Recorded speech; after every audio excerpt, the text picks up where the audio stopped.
This is The Baseline, discussing the hot button topics of the NBA.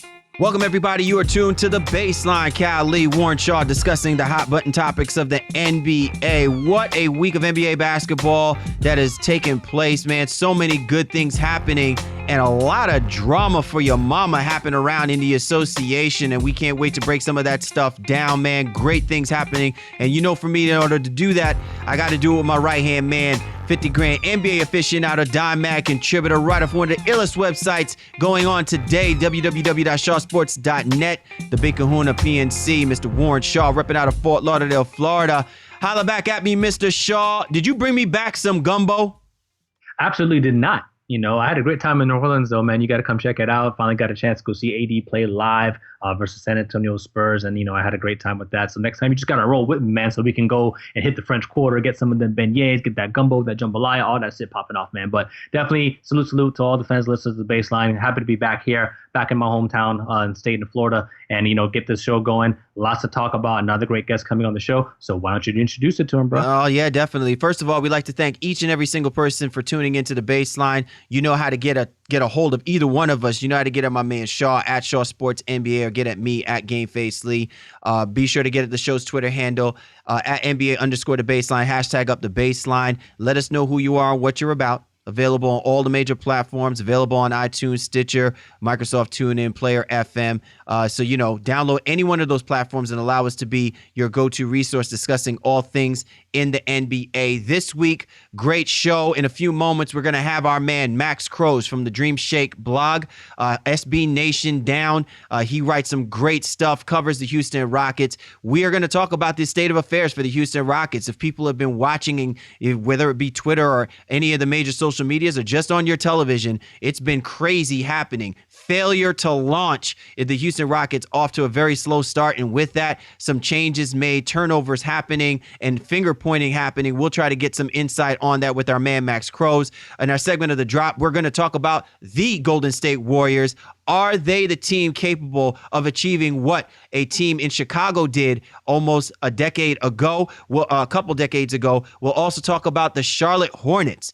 Have they not been getting their respect due? Well, it looks like they're the type of team to take that respect. We'll talk a little bit about what they're doing right so far this season. And then, of course, we got our coveted Coast to Coast, where we discuss all the news in the association. So much to discuss and so much to give to you, and we appreciate you and yours for tuning in. So you know how we do, and you know how we like to set things off. It's time now for the breakdown.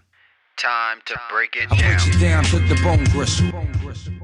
Time now for the breakdown. Cal Lee, Warren Shaw of the Baseline NBA Podcast. And with us this week to talk about the main topic, which I know should be the main topic, because just a season ago, we saw a team that I don't think a lot of people had inked or penned in to be in the Western Conference Finals. But the kind of season that James Harden had, the kind of coaching that Kevin McHale did, I don't think anyone outside of Houston expected to see such a 180 with this team at the outset of the season. To help us break down the state of the Houston Rockets, we got our man, Max Croes, who does an excellent job for the DreamShake blog, which is available through SB Nation. Max, thanks for joining us this week here on the Baseline. Cal, Warren, thank you for having me. Excited to be here. Max, you've been doing your thing with the DreamShake blog for a little over 3 years now, but you know you're a lifer when it comes to the Rockets, the team, the organization, and just everything in general. The first thing I want to ask you before we really start getting into the specifics is, you know, what was it like to have the kind of season that you were able to see manifest itself last year, watching what the Rockets did, getting all the way to the Western Conference Finals? Incredible. I mean, it was a total justification and vindication of Daryl Morey's tenure as general manager of the Houston Rockets last year. Morey has spent years building assets, flipping trades. He's introduced this whole new system to the NBA of Morey ball, right? Threes or layups, no mid-range jumpers. There's been hundreds of thousands, if not millions of words written about the changes that Daryl Morey has helped instigate in the modern NBA. And both the style of play and how teams construct their rosters and how teams look at trades. So last season was a vindication of Daryl Morey's tenure as the general manager of the Houston Rockets. As Rocket fans, it was most certainly one that we were excited to see, because we're used to being a little bit of an underdog, even when we got a team with talent. We got Yao Ming, we got Tracy McGrady, even when it was Yao Ming and Steve Francis. We thought that those teams were teams that could contend, that didn't get there.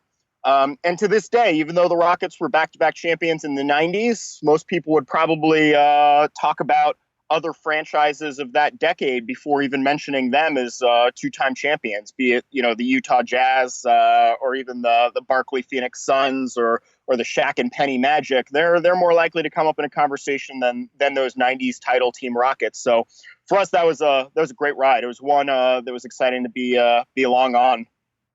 So you followed the team closely. Obviously, last year was a great ride for you, as you just said. What were your expectations coming into this season? I mean, did you think, in essence, they were as good as they were last year? I mean, yeah, they had a lot of great play from Harden being an MVP candidate. He did a lot of that with injuries on that roster. But where do you think your own expectations were for this team coming into this season, coming off of last year's success?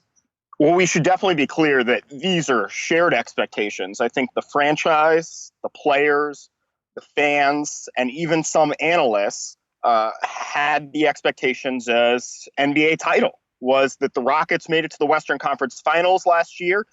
Even though they lost to the Golden State Warriors in the conference finals, they put up a fight. The first two games of that series, they lost by under 10 points combined in those two games. Granted, the Warriors are a great team. They proved how good they are, and they're proving right now that they're even better than they were last year.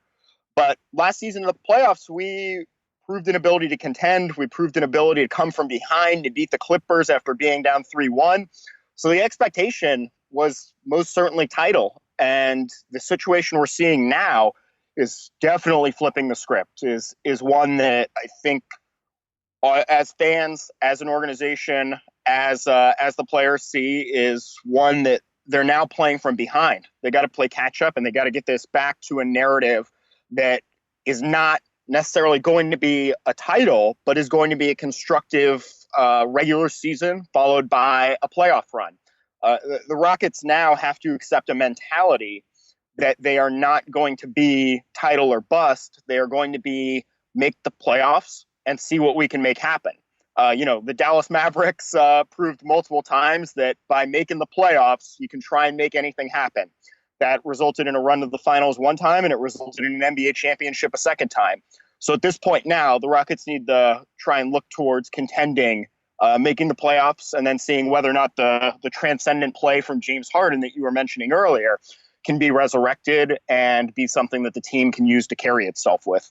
Max Croes joining us here on the Baseline NBA Podcast, our segment of The Breakdown, and we're talking Houston Rockets basketball. Failure to launch. What has happened with this Rockets team just over a season ago, found themselves playing in the Western Conference Finals and really slow off to the gate, especially with the turnover in management, which I'm going to get into right now. So be sure to check out the SB Nation DreamShake blog, www.thedreamshake.com. Max, one of the things that I think doesn't normally get talked about with interest, unlike situations maybe in the NFL or maybe in MLB, is whenever there's coaching turnover for NBA teams. I felt that even though probably people had anticipated this was going to happen with regards to Kevin McHale and the Rockets ownership, given what McHale did last season, I really thought that assured if anything was going to happen, it would have happened at the end of a season, not 11 games into the start of another season, coming off of what the Rockets just did. What are your thoughts about the decision to fire McHale and then put JB Bickerstaff as the interim coach for the time being to do this only 11 games into the season? Well, let me start with the hot take, which is my thought that JB Bickerstaff might not be the head coach of this team for the entire season. The Rockets have said that that's going to be the case, but the problems that exist in the organization right now appear to be systemic from a point of motivation and systemic from a point of being able to build rotations that work effectively on offense and defense. Kevin McHale kind of pulled a rabbit out of his hat when he ran off a win streak, right? The Rockets lost the first 3, but then turned it around with a 4-game win streak, and Kevin McHale turned to Marcus Thornton, of all people, put him in the starting lineup, and Marcus Thornton in multiple games ended up looking like the best player on the Houston Rockets and ran off a 4-game win streak, which is somewhat emblematic of how McHale has managed the team throughout the years. He doesn't always have the answer coming out of the gate. I don't think anybody that's a diehard Rockets fan is going to tell you that Kevin McHale has been the best coach in the NBA, but he's a guy that finds ways to grit out victories. Last season, you got to remember that the only 2 guys on this Rockets roster that were available for almost every game were Trevor Ariza and James Harden. Everybody else on the Houston Rockets missed significant amounts of time and were unavailable. And the Rockets made it work anyway. We're able to produce the 2 seed in the Western Conference, and that's a credit to McHale. Going forward, though, this decision kind of is a surprise, and it's one that doesn't occur in the Rockets organization. I don't know if you guys know this, but the Houston Rockets, as a franchise, Kevin McHale was their 12th coach in history. There's a lot of teams that have run through 5 coaches in the last 6-7 seasons in the NBA. So for the Houston Rockets to make a change like this early in the season, after they also had just inked Kevin McHale to a 3-year, $12 million deal in the offseason, really says that there's systemic problems in the organization that have to be addressed. And unfortunately, they're going to have to be addressed while the team is playing basketball. It's not sit down and let's spend 3 or 4 months to figure this out. It's going to be, hey, we got to play, the Denver Nuggets tonight. And they're not a good team, but we don't have our stuff together. We're not on the same page as a team right now. So that's kind of the reality of where we're at now. But I think in my head, in my opinion, that JB Bickerstaff isn't going to get a full season here, that they're going to try and look to find somebody that can come in here and command this locker room, get some respect, and hopefully turn things around some. But I could be wrong there. The issue with JB Bickerstaff is interesting to me because I don't know, and you're closer to the team than we are, obviously. What is the pulse of his relationship with the guys? I listen to you guys' podcasts, and Bickerstaff is a guy that you often see, at halftime and things like that. He's always taking a lot of the media questions like that. But what is his relationship with the team? Because I heard a quote from Dwight Howard saying he's going to miss McHale's stories. He's going to miss McHale, teaching him about the post and some of the battles and things that he's gone. It seemed like McHale, and for all intents and purposes, has always been a players type coach. But somewhere along the line, that all went wrong. What is JB Bickerstaff's relationship with the players? Yeah, the players like JB Bickerstaff. From my understanding, he came in and took a larger role after Kelvin Sampson, who was for many years the lead assistant coach on the Houston Rockets. Sampson had interviewed for a couple jobs across the NBA and didn't get anything, so went to the University of Houston in 2014. Bickerstaff took over the defensive role on this team. And last year, the Rockets were a top 10 in defensive efficiency, which is something that powered their success that they had last season. Teams shot a league low from 3 against the Rockets last season, which has been entirely reversed this year. So Bickerstaff has proven that he's got a defensive mind on his shoulders. From everything that folks hear and you can read and find in the media is that the players view Bickerstaff as a friend as much as a coach. He's someone that has been around the organization. He was a player himself in college that went undrafted and found himself on an NBA sideline by the time he was 25 years old. So he's spent 10 years in the league as an assistant coach at this point, and that's despite the fact he's only 35. So he's someone folks can relate to. To the idea of Dwight Howard, though, Dwight Howard definitely and unfortunately comes out on this as probably a loser of this transition, because McHale was someone that had a very good relationship with Dwight Howard. Jonathan Fagan of the Houston Chronicle tweeted that Dwight Howard is the guy that came the closest to saving Kevin McHale's job. And Dwight Howard, in the big free agent sweepstakes that the Rockets participated in, was sold on Kevin McHale being the coach of this team, of this being a great post player that you can learn from and that is going to have your back. So it's an interesting problem here because Bickerstaff is going to be viewed as a player's coach. But Kevin McHale was viewed as arguably the ultimate player's coach, a guy that let the players go out there, tried to get in their ear, was someone that was able to connect with superstars like James Harden and Dwight Howard because he had years of experience. He's got NBA titles. He can very clearly point at anybody and say, oh, yeah, you guys are having problems tonight. Great. I played an entire playoff series with a broken ankle. And, that worked out well for me. So it's going to be very difficult to see how a player's coach is going to be replaced by a player's coach and produce the types of results that we've seen in a locker room that at this point looks a little fractured and it looks like there's sore ends that we still don't have a full picture of. Well, before we get too ahead of ourselves, I want to jump right into something you said with Dwight Howard. So, Dwight Howard has a player option for next year. Obviously, a long way to go. A lot of things can happen, and the Rockets can turn this around. But do you think not having Mikal will be a definite decision? And, because, again, he's probably going to opt out because he can get more money anyway. But do you think that's a definite factor in his decision-making to return into Houston? Well, this is the scenario that the Rockets don't want to be in. The fact that you and I are talking about this right now is that the Rockets are supposed to be contending for an NBA title right now. And instead, we're going to now find ourselves in conversations where, this team is 5-9. Does that mean that Dwight Howard is going to opt out? This team is 5-9. Does that mean James Harden is going to be looking to try and force a trade somewhere else? Are the Rockets going to be buyers or are they going to be sellers now? The Rockets have always been buyers, but at a certain point, you look around the league, and if you're not the buyer, you're the seller. And so these are questions that we don't have answers for, but quite frankly, I think the organization, the fan base, never wanted to have to deal with these questions. We were going to come in and make a strong playoff run and re-sign Dwight Howard. I do think that you're right that Dwight Howard opts out at the end of the season because there's going to be so much money left on the table. He's looking at his last big contract. I think there's a fruitful debate to be had about Dwight Howard being the Dwight Howard he was 5 years ago.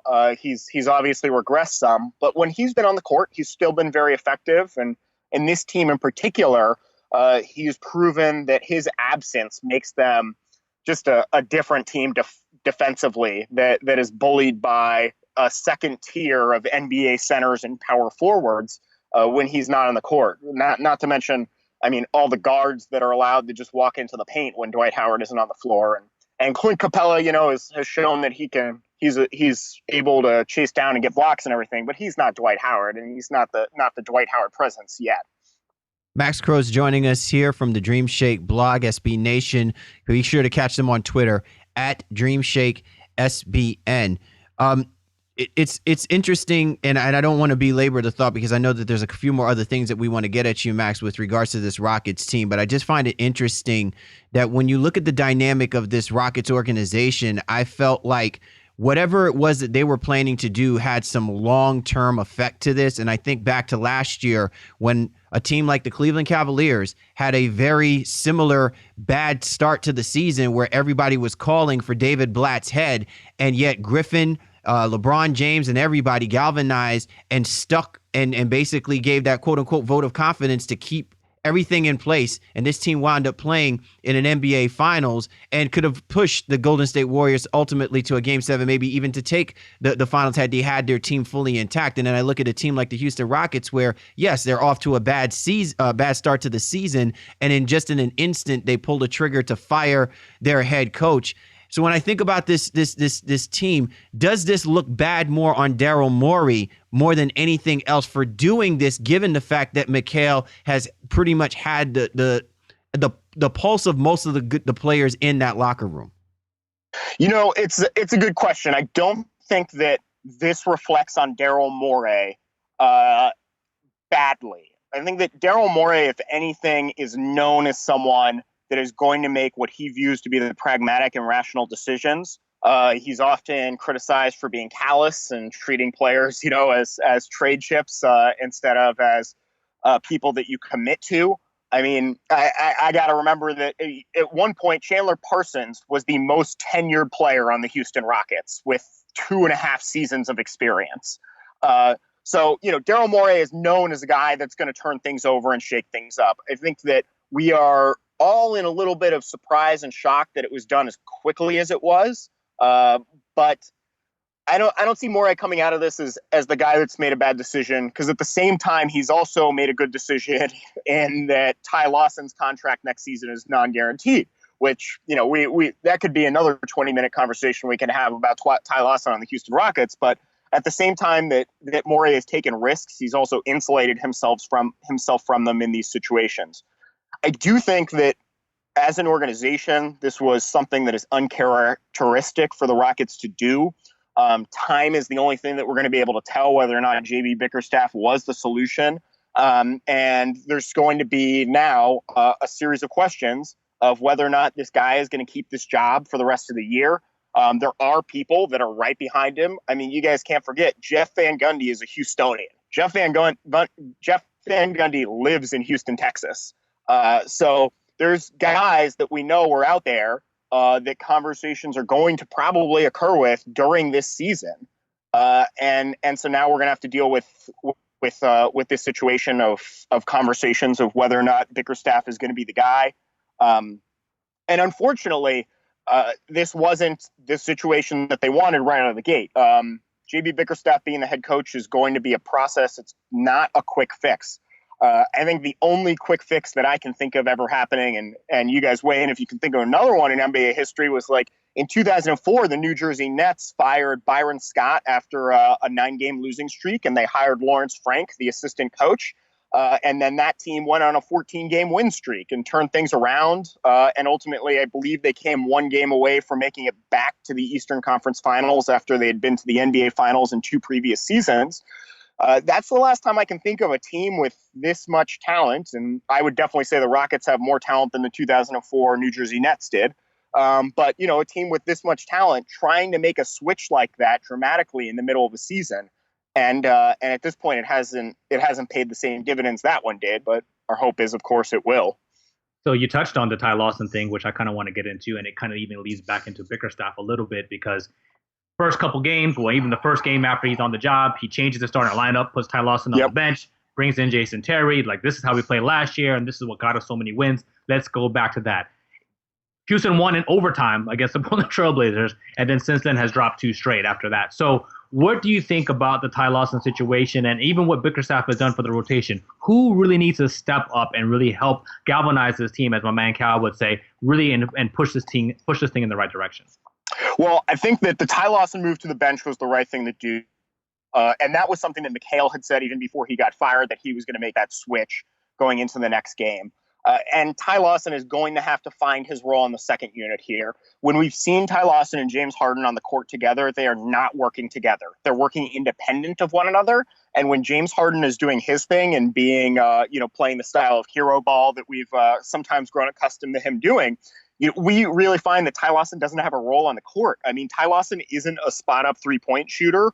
We hope I can't remember what he's shooting right now, but at one point this season it was in the 200s. We need Ty Lawson to find that three-point stroke if he's going to be somebody that's hanging out in the corner or hanging out at the top of the three-point line while James Harden is doing his thing. So Ty Lawson is a guy that's most effective when the ball is in his hands. And that's the same case for James Harden. So right now we need Ty Lawson to really step into that role in the second unit and be a guy that is going to drive the offense in moments where either James Harden is off the court or moments where James Harden is trying to, take a breather while being on the court and he's trying to spot up.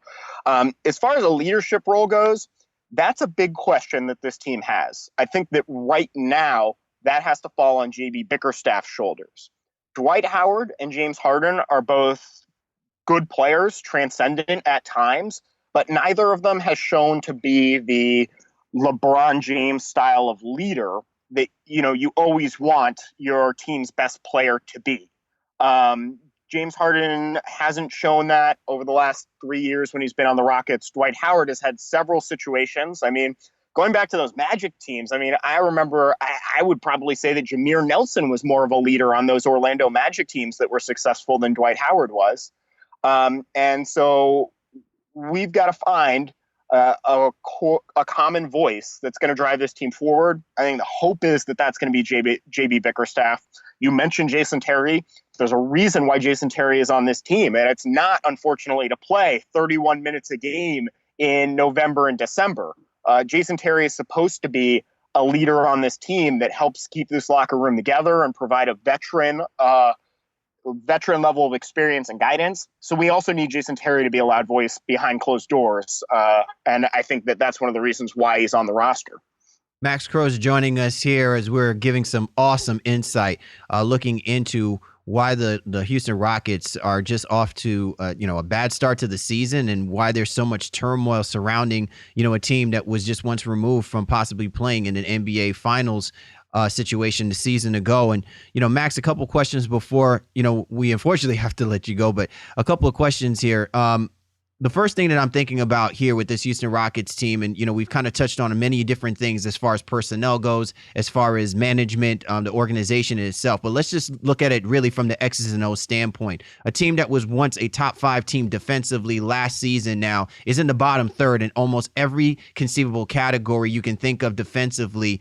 And to me, the key for this team to even being remotely close and competitive as the way that they need to be is that they got to get back to that defensive effort that they placed last year. There have been so many comments regarding James Harden's defensive effort, not even his defensive skills, just his defensive effort and the lack thereof. What are you seeing from him as far as his defensive play, what he needs to do to get back to that, and how that is affecting the way that this team is playing defensively for the start of this season?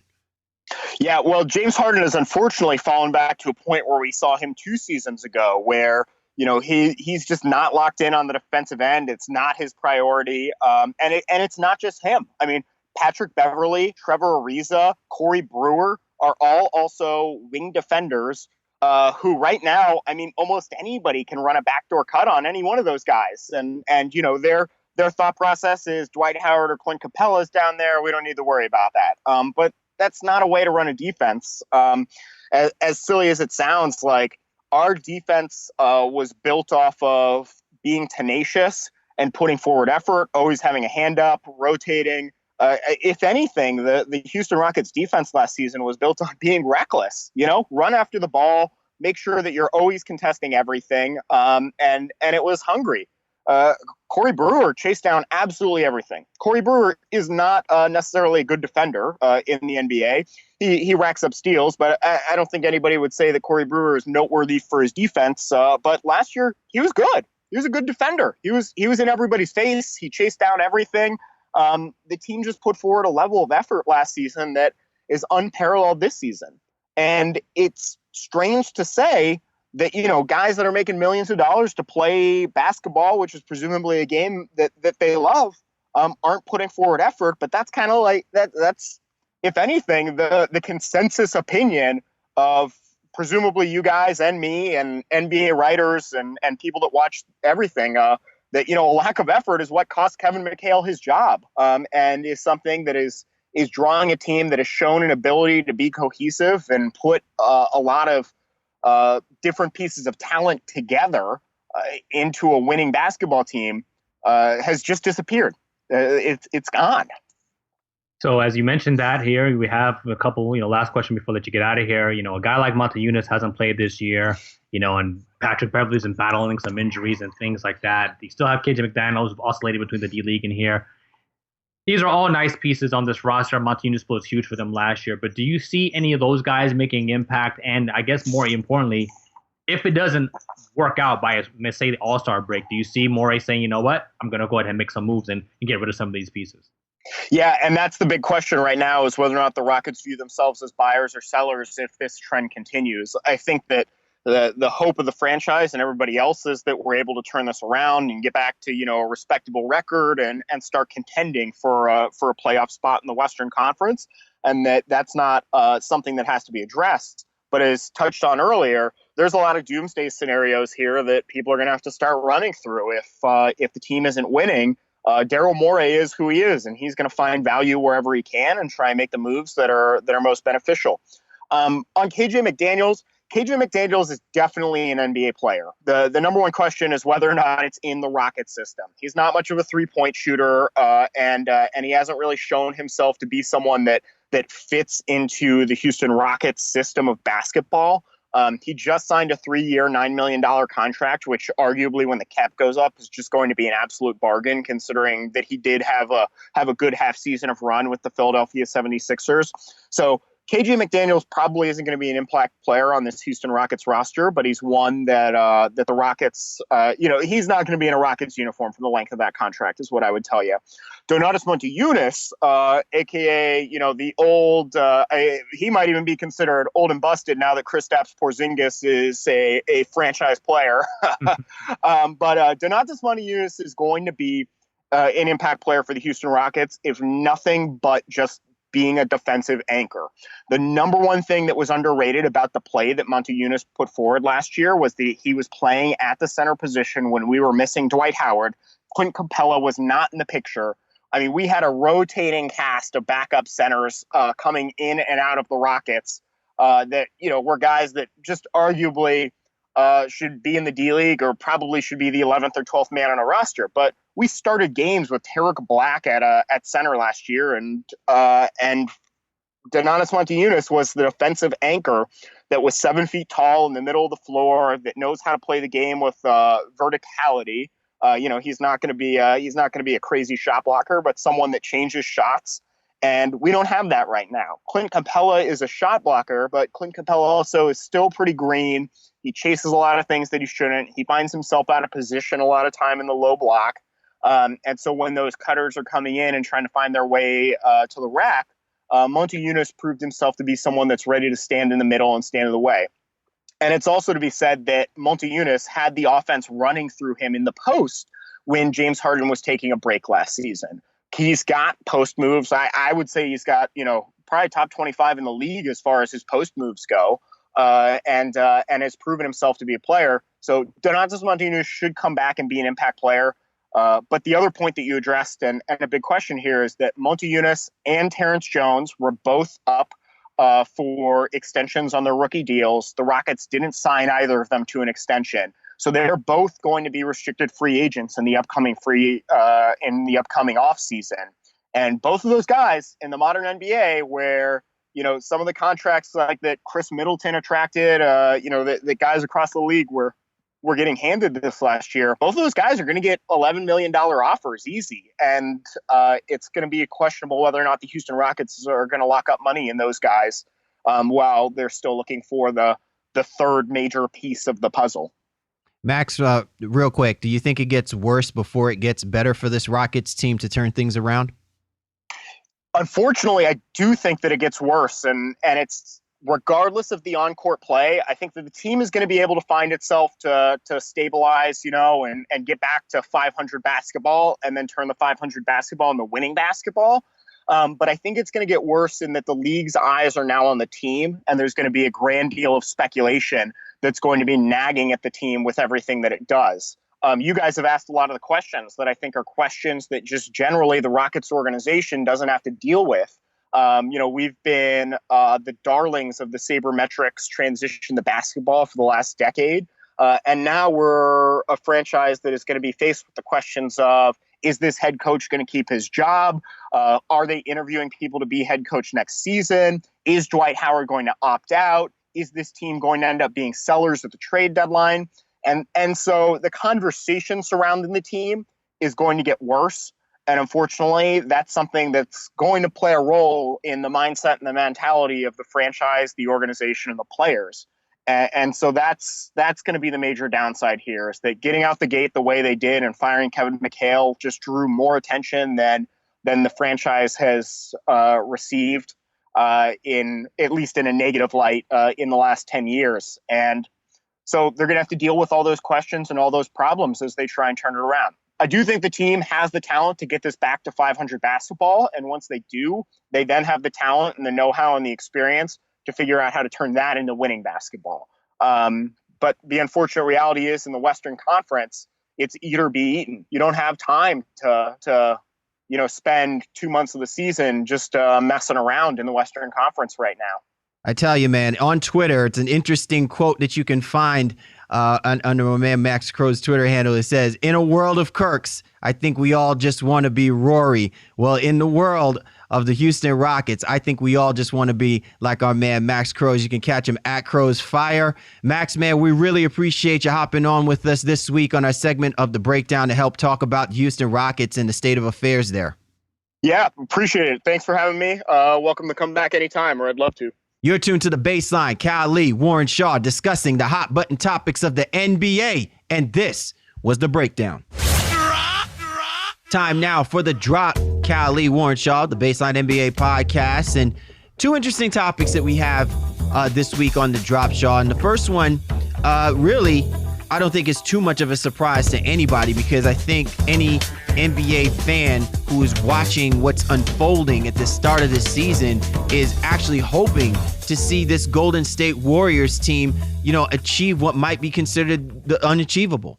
This is a team that clearly is clicking on all cylinders. And when I say that, I'm saying they have confidence that they can blaze a team in the beginning of a game, or they could be down as much as 25 to one of the better teams in the NBA and still find a way to give themselves a chance to win the waning minutes of any NBA game. When you see what this Golden State Warriors team is doing right now, Shaw, is it conceivable that they can threaten the 72 win mark that was accomplished by the Chicago Bulls? It's very conceivable. I hate to be a hater in this situation, because you see a team like this and nostalgia, and we just did a segment on Jordan's first retirement last week and things like that. It's just so ridiculous to think about a team winning that many games. Can they equate 72 wins? Can they eclipse 72 wins? I mean, it's, again, we have to have a conversation. That's why we're discussing it today. I feel like this is a team that can obviously reach 70-ish wins, but I don't know if they're going to beat the Bulls in 72. I mean, it was just such a dynamic time for Chicago then, and the Golden State Warriors they're amazing. Then anytime you think they're down, they're never out of it. With the Splash Brothers, and then even if they're down and out, Harrison Barnes decides he's going to contribute, or Draymond Green contributes. Leandro Barbosa comes off the bench and he contributes. They just have so many weapons and so many ways that they can beat people offensively and defensively. But I think the short answer to this for me is, I think they're going to fall just short of catching the Bulls. But I think they can get 70 wins, and that's still, that's nothing to sneeze at in that of itself. Shaw, it's kind of hard, because look, didn't I say in our preview that I predicted that this Golden State Warriors team was going to win? I just didn't think that they were capable of getting that 67 wins that they just got a year ago. And then given the start that they've just had, it's not even so much the start, because, the start was a difference of 1 or 2 wins. It's the way that they're beating these teams, Shaw. Look it up and down this list of the rest of the teams that are in the NBA. And I got to be point blank honest with you, Shaw. Unless it's a team really that they're going to have trouble with, which is really like Eastern Conference teams, because they're only going to get to play them maybe once or twice. The rest of the other teams in the Western Conference, if they're going to beat them the way that they're beating them right now, they can arguably just go like 4-0, 6-0 against most of these teams and very easily get to that record of 72 wins. Where it becomes an issue is when they only play some of these teams that have improved one-off situations. Which is the reason why I said amongst them going undefeated, Calspiracy theory, I think that if they go through these next 5 games, which are all Western Conference teams, their first loss will probably come against an Eastern Conference team, which just a year ago, we were calling them the Leastern Conference. It's just interesting because the Eastern Conference, I think, has improved rosters where there's more competitive play. And I think that the Western Conference teams have somewhat taken a step back in their competitive play, albeit they're all going to be successful. I'm just looking at how the Warriors are beating these Western Conference teams. And it's just making me realize that these Western Conference teams aren't quite up to snuff in comparison to what these Golden State Warriors are doing right now. Yeah, they have a differential of almost 15 points per game right now as we record this show, which is it's stupid. It really is. But to your point, too, I feel like, there's one thing when you're the NBA champion. When you come back that following season, you're always going to get everyone's best shot. But now they're the NBA champion with a winning streak and trying to set a record of wins in a season. So if you weren't getting people's best shot before, you're definitely getting their attention and their best shot now. And that's just what I think is going to be so hard for them to sustain it, because people are going to play out of their minds just to try to beat them when they come to people's towns and things like that. That crowd is going to be extra hype. Those players are going to be extra hype, and they're going to get everyone's best punch. So I don't want to knock them in any stretch of the imagination. They are an amazing basketball team that is going to probably maybe even repeat as NBA champions. And I feel like, again, they're going to come very, very close to this margin of 72. I feel like, Joe, I just feel like something's going to happen, maybe an injury or something like that, and they're going to fall maybe just short of that this season. Yeah, but Shaw, think about it like this, though. Every single game so far at the beginning of this season, they've eclipsed the 100 points mark, right? So I mean, if nothing else, this team easily can put themselves over 100 points while they're keeping teams under 100 points. And we know that there are several teams who are incapable of getting themselves to 100 points. I mean, that's just how hot these guys are at the moment. And I guess what I'm saying is that I have yet to see a team that has truly broken them and really kept them down. Like, even when the Clippers had them down by as much as 23 points, I believe, it wasn't so much the fact that the Warriors suddenly just found their offensive groove. It's the fact that the Clippers could not stop the Warriors from this offensive groove, which to me is ultimately the key. I know that this team and the way that they're playing, to me, I'm finding it hard pressed where there are going to be teams that are trying to put a string together of being able to stop them. I think it's really a matter of whether or not they're going to stop themselves, which is why they could almost sleepwalk themselves into being in this conversation of winning 72 games, this season, because of the way that the competition looks right now during this season. Well, I'll support your point there a little bit too, because one thing that's scary for me, if you're the opponent, is Stephen Curry's lost his mind. He's playing better than he even did last year and scoring at an intense clip right now. But Klay Thompson hasn't even really gotten started yet. Klay Thompson is not playing nearly as good as he was last year. Meanwhile, Andre Iguodala has picked up some of the slack, and Bogut hasn't been as instrumental on their defense and into their roster. I wouldn't be surprised if Festus Ezeli finds himself playing in the starting position. I mean, again, Ezeli did start a number of games and even started a little bit after Bogut came back, and that's what I'm saying. Is like it's just always the next man up. All right, you don't have it tonight, no problem, I got it. Oh, you don't have it? Okay, well, now I'm going to pick it up a little bit. And that doesn't even necessarily mean for the game. That it seems to be like in 4 to 6 minute stretches or even for a quarter. All of a sudden, you know what? Then Klay Thompson may wake up for a quarter and he's back to being the Klay Thompson that he usually is. That's why this team is so good. They have so many ways to beat you, so many different parts that are interchangeable and can score and can pass and can post up and can rebound and do all the things that you need to do to win basketball games. And they have the championship mentality that they're never out of it. So it's very, very scary when you take some of those things into effect. Curry's lost his mind, but Klay Thompson hasn't even really started getting going yet. The Golden State Warriors 1 win away, I believe, right? 1 win away from them tying the record. And the next game up will probably, by the time we drop this show, this probably will be achieved. Is the next host of games? They've got the Denver Nuggets, they've got the Los Angeles Lakers, they've got the Phoenix Suns, the Sacramento Kings, and the Utah Jazz. Both the Lakers and the Kings, they're playing at home. I think their toughest competition literally will be the Phoenix Suns away and the Utah Jazz. But any one of these teams, clearly, I mean, it's really on the Warriors. It's just a matter of when they want to lose as much as it is the other teams trying to beat them. You're tuned to The Baseline. Cal Lee, Warren Shaw, discussing the hot button topics of the NBA, our segment of The Drop. Shaw, next up on The Drop is a team that I know I did somewhat. Maybe you have, you're so great with, with your analysis and stuff like that. Maybe it's thrown you for a loop, but who are these Charlotte Hornets? This is a team that we thought may find themselves struggling and maybe in some areas could be even reaching when they went and they signed Jeremy Lin. But this is a team right now that's 7-6. Steve Clifford has these guys playing at a high level, and the record may not really truly reflect it. But this is a team that you just don't want to be sleeping on through the course of this season. This team has definitely got some game to them. Yeah, they absolutely do. And one of the things that we talked about them needing to improve has shown some early signs this year of improving, and mainly that's three-point shooting. They were a bottom third team last year, and now they are seventh in attempts per game, and they're seventh in percentage per game at 37%. And they're great at taking care of the ball, only 11.6 turnovers per game. Those are things that are definitely going to help you win basketball games. And they've had some struggles to begin the season, but they're over 500 as a recording of the show.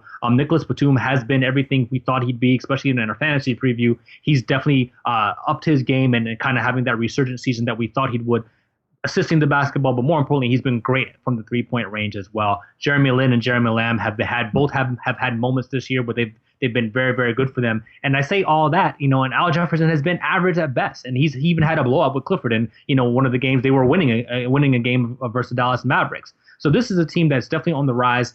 We might have misjudged them a little bit. Clifford seems to have a good handle on this team. They're still playing adequate defense, top 14, I think, right now in defensive rating. But offensively is where they most improved. And again, they're not turning the ball over. One of the things that I like about this Hornets team, Shaw, is they're playing with a little bit of fire. They're playing like somebody lit something underneath them. I don't know if it's because they feel that there's a lack of respect that they're just not getting, or maybe that these guys truly are tired of being stepped on, so to speak, given the transitions that this organization and this team has had to go through. Let's remember, this is a team that used to be the mighty Charlotte Hornets when they had the twin towers of pain in Alonzo Mourning and Larry Johnson. They had the great Del Curry, whose his best years came playing as a Hornet. And then you look at all of the years that they struggled, under the umbrella of being a Charlotte Bobcat. And now when they transition to being the Charlotte Hornets, after having a year which a lot of people now in retrospect looked at as a year of them overachieving, to get themselves in the playoffs, that having the season that they had last year and doing the things that they did with the Lance Stevenson fiasco and everything like that, I really think that this is all now kind of piling on the remaining players that have had to endure what this franchise and this organization has pretty much gone through. And when you're a team that's kind of playing with your back against the wall, at some point you need to push off on somebody else. You need to show the other bullies that I can take it at least one bully. I don't care who it's going to be, but I'm going to take somebody with me if it's got to be that way. And that's how this team is playing. They're playing, I think, with a level of desperation. It's interesting. Max Croes brought it up. Last year, what made this Rockets team such a good team defensively was that they play with a level of recklessness. Not carelessness, but recklessness. And I think that's what you're seeing with this Hornets team, is that they're not playing with hesitance. They're playing with the level of offensive recklessness, havoc, and I think a lot of that havoc now is translating to what they were also doing defensively, which is now symbiotically making this team look a lot better on both sides of the floor. Yeah, I mean, like I said, the defense has never been really an issue for them. I think last year they still finished fifth, but offensively they were 23rd or something like 24th, in offensive rating. And those numbers they flipped this year. And more importantly, he said defensive, where they've regressed defensively, they've picked up dramatically on the offensive side of the basketball. Batum, we questioned it. We thought about it at the beginning of the year. He said they're going to run the offense through him. We were like, well, how is that going to work? And it seems to be working. They have three guys averaging over 15 points per game, Batum, Walker, and Al Jefferson. And like I said, Al Jefferson hasn't really gotten going yet, and he's only averaging 6.7 rebounds right now, which is, kind of atrocious for a man of his size and stature. But nevertheless, the Hornets really have things going in their direction right now. Clifford seems to have gotten the control and gotten in the ear of the players. Marvin Williams has played really great for them as well. So I think he's getting contributions across the board, and that's what you've seen the difference in them. They're shooting the basketball a lot better, not turning it over, and everybody seems to believe in what they're doing. The Charlotte Hornets on a current 2-game win streak, and probably by the time when we drop the podcast could possibly be 3. We are not sure, but they definitely have a tough stretch ahead of them, playing the Kings, playing the Washington Wizards, the Cleveland Cavaliers, Milwaukee Bucks, and eventually they will run into the team in the Golden State Warriors. So undoubtedly, yes, while we're easily talking about how great this team is up to this point, which I don't think a lot of people expected them to even be at least 7-6, given the kind of schedule that they had set up for the first couple of months. Right now, they're going to be on the back end of really the toughest part of their schedule. If they can even eke out coming out of 500, I mean, again, above and beyond, a far better place this team is than where they were a season ago. You're tuned to The Baseline. Cal Lee, Warren Shaw discussing the hot button topics of the NBA, and this was The Drop. Coast to coast. Time now for us to go coast to coast discussing the news in the association. Are you ready to rock and roll, Mr. Shaw? Absolutely, man. Let's ride. All right. Tyreek Evans could possibly return to the New Orleans Pelicans. Will Alvin Gentry finally have his starting lineup to work with? Well, that would be, because that's the big question. Hopefully, Evans does come back. He's been working out, doing 2-and-2 drills. They're waiting for Norris Cole to return as well. I just came from New Orleans. I saw them get their second win against the San Antonio Spurs. Tyreek can definitely be used and help them offensively and defensively. All right, out in Boston, a team that is rolling right now. That three-headed monster, Marcus Smart, Avery Bradley, Isaiah Thomas. Well, one of those monsters is going to be sidelined with a 2-week out for the next 2 weeks with a knee injury, Shaw. Damage to the proximal tib-fib joint. Shaw, what does that do to Marcus Smart? And do you have a proximal tib-fib joint? I guess we all do, and I definitely don't want to hurt mine, especially if it's going to shelf you for 2 weeks. Marcus Smart has been playing great ever since coming back from another foot injury earlier in the year. So now he seemed to have a lot of nagging injuries. Boston Celtics seem to have been rolling too with him and Isaiah Thomas in the starting lineup. That's going to thrust Bradley back into the lineup while Smart recovers. Hope he's back as soon as possible. Boston has looked good with Smart starting in the starting lineup. All right, out in Philadelphia, still winless, and I'm pretty sure maybe at some point this week I might be coming up with a new conspiracy theory for all of y'all listeners. But what are we going to make of when the Philadelphia 76ers are going to finally win a basketball game, Shaw? Oh, they have an interesting stretch, and they can lose against anybody. And they had a lead over the weekend, against the Miami Heat. We're up, I think, as many as 15. And then Miami was like, nah, not us. It's not going to happen to us. But a lot of stuff is going on out there. There was also a recent quote about them from a scout that said, when you look at this roster, it says 2 bigs who do not fit together, and the rest of the roster looks like D-League players. Lots to be worried about if you're the Philadelphia 76ers. All right, still in the Atlantic Division, we move up north. We are the North. Well, we are the North without our big man, Jonas Valanciunas, out 6 weeks with a broken hand. Shaw, how big of a blow is this for this team that's seemed to be struggling? They got hot out of the gate, but then they really faltered over the last week or so. What's this going to do now, not having their big man at the helm? Yeah, they have to figure it out. Valanciunas was playing great basketball for them and getting the minutes. Seems to earn Dwayne Casey's trust again, and was having a very nice season, averaging nearly a double-double. So hopefully he'll be back as soon as possible. He opted to not to have surgery. He's going to go ahead and just rehab it and hopefully be back as soon as possible, maybe 4 to 6 weeks. But he's a big and somebody that Toronto is definitely depending on. James Johnson, Louis Scola, Bismack Biyombo, all those guys are going to have to kind of fill in now, and then might even say the Raptors play a little bit more small ball. All right, now out of the Southeast Division, out in Washington, sad news, and really this is just sad altogether because this is a guy that I think a few years ago we were talking about the kind of potential that this guy had. He was a great shooter, really athletic. Martell Webster, again, out for the season, this time due to a hip injury. And he's really not been healthy even when he signed that extension with the Washington Wizards. He's supposed to be one of the key guys, either part of that starting lineup or was coming off of that bench, the depth for that bench to help them make this run that they've been trying to make. Shaw, what is this going to do now that Martell Webster is out of the lineup? Yeah, well, he hasn't played this year, so I don't know if it hurts him too much, but he was somebody who they relied on a lot last year and played very well in stretches that I didn't even expect myself. Seemed to have an improved shot because he's always kind of one of those shooters who wasn't really a great shooter, but it was always deemed that he should be. He started to break out of that and show some signs of life last year. Unfortunately, he's down this year and we won't see him. The Washington Wizards probably not going to guarantee his deal. We don't know if he'll be back. All right, and finally, Shaw, John Wall.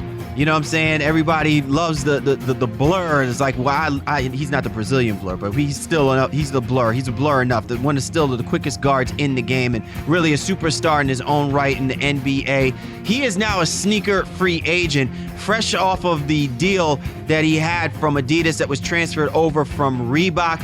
What do we make about him being a sneaker free agent, Shaw? Will big bucks be thrown his way like it has been to James Harden and to Kevin Durant and all of the other big names? Yeah, man, he's an all-star and he's an emerging talent still, and he's going to get the deal worthy of that. Harden just left Nike to go to Adidas, so I don't know if Wall will then, kind of flip-flop, but Adidas wants to keep their guy, I'm sure. They just released the Wall suit early in the year, and those were a nice commodity, a nice shoe.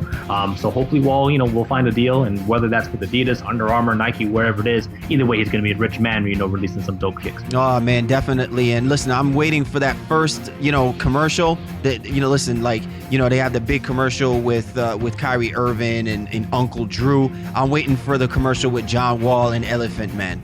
Over the wall, everything over the wall. So it's got to be with him and Usain Bolt. I'm telling you, I can see it now. They need to hire me. I got the video ready to go. Director, video, ready to go. Just call on Cal. We got this thing on lock. Let me know, John. Your people's get in contact with my people's when you get that deal going. We're going to make sure we get that shoe lit up very nicely on your mantle.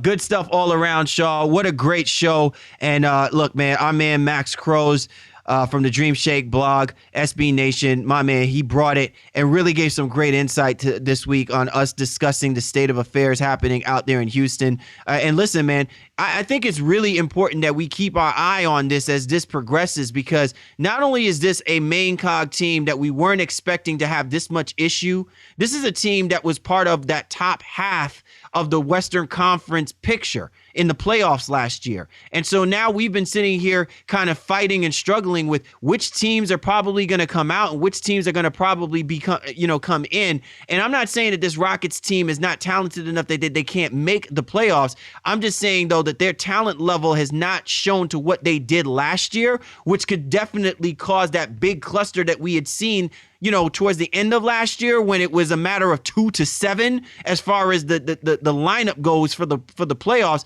I mean, this team could easily be playing themselves in the playoff picture or playing themselves out of the playoff picture if they don't get it together. Well, it's one of those things. If they do make the playoffs, they're going to be the team that I don't know if anybody really wants to see, because you just see the talent of this roster, and that can make you a little bit afraid, unless you're the Golden State Warriors, of course. But again, they have a lot to figure out this year, and as our man Max has stated, hopefully they do it, and we see one of the best teams in the Western Conference actually play like one of the best teams in the Western Conference. But it's kind of led to an overall trend, because as we look around the league, I'm seeing a lot of teams, 7-6 or 6-4, hovering around 500. Nobody other than Golden State and Cleveland are really kind of running away with this thing right now. So it seems that parity might be kind of leading its way back to the NBA. It's lonely at the top, but hopefully some of these other guys can get up in there and really make a run at this thing. Definitely, man. The Houston Rockets, they can really be their own worst enemy when it's all said and done, where that talent does not translate to what they achieved a season ago. Awesome show, Shaw. Listen, man, so many good things happening down the pipeline. I can't wait for us to get down and dirty as we come up towards this Thanksgiving week.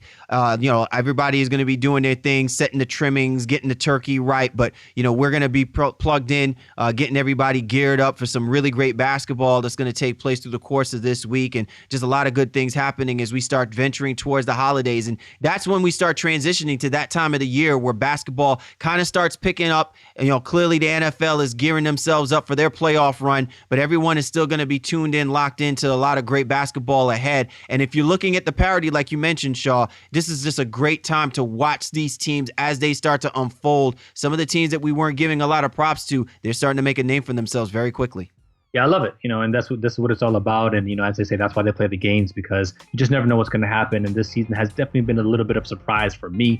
And again, it's just been great to see. So hopefully it continues. And again, people can make some runs at some of these top tier teams out here. But anybody looks like they can beat anybody right now, unless you're the Golden State Warriors or Cleveland Cavaliers. Definitely, man. So we appreciate you and yours for tuning into the Baseline. Once again, we'd like to thank our man Max Croes for jumping on with us for the Baseline. Cal Lee, Warren Shaw, we appreciate you guys, and we'll catch up with you next time.